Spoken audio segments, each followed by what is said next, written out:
अस्सलाम वालेकुम दोस्तों। डॉक्टर रज़ा मलिक साहब माशाअल्लाह माशाअल्लाह, ये जमील बरखुरदार, ये डॉक्टर साहब हमारे A1 से।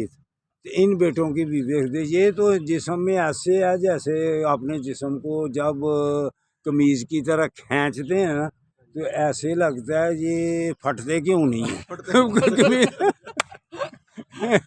माशाल्लाह बड़ी एक्सरसाइज करते हैं ख्वाजा साहब। और ख्वाजा साहब की जो इलास्टिसिटी है ना, इस उम्र में इनके साथ कोई बंदा वर्जिश नहीं कर सकता। बिल्कुल इतनी लचक है। तो डॉक्टर साहब ने इसीलिए फिट है ना। हाँ जी, इसीलिए फिट है, माशाल्लाह फिट रहेंगे।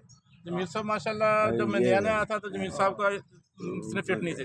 इन्होंने साल दो में इतना फिट कर लिया है। अब ये कोमा लिए चढ़ सकते हैं। मेरे साथ मरी से इस्लामाबाद पैदल आए हैं ये। और ये हो सकता है कि जब हम जाएं, आप स्कर्दू जाएं और उससे आगे केटू बेस पे जाएं, केटू बेस पे जाएं, शायद ये भी साथ शायद नहीं मस्त होंगे। जिंदाबाद जिंदाबाद। डॉक्टर साहब ने देख लो कैसे कैसे बंदे तैयार कर लिए हैं कि केटू बेस कैंप तक ये भी जाएंगे इंशाअल्लाह ताला।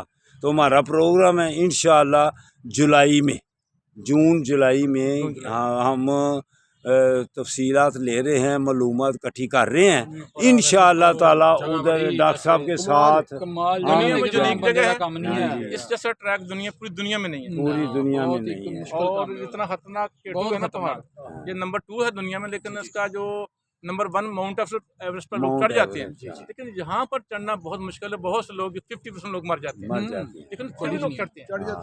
लेकिन हम तो इंशाअल्लाह ताला बेस कैंप तक जाएंगे। बेस कैंप तक जाना भी आसान नहीं है, वो भी कम से कम 5-7 दिन का सफर है। अल्लाह 5-7 दिन लगाने आपने। तो अगर आपने भी जाना है तो हमारे साथ शामिल हो जाएं इंशाअल्लाह ताला। पहले हमारे साथ प्रैक्टिस करें, फिर इंशाअल्लाह ताला।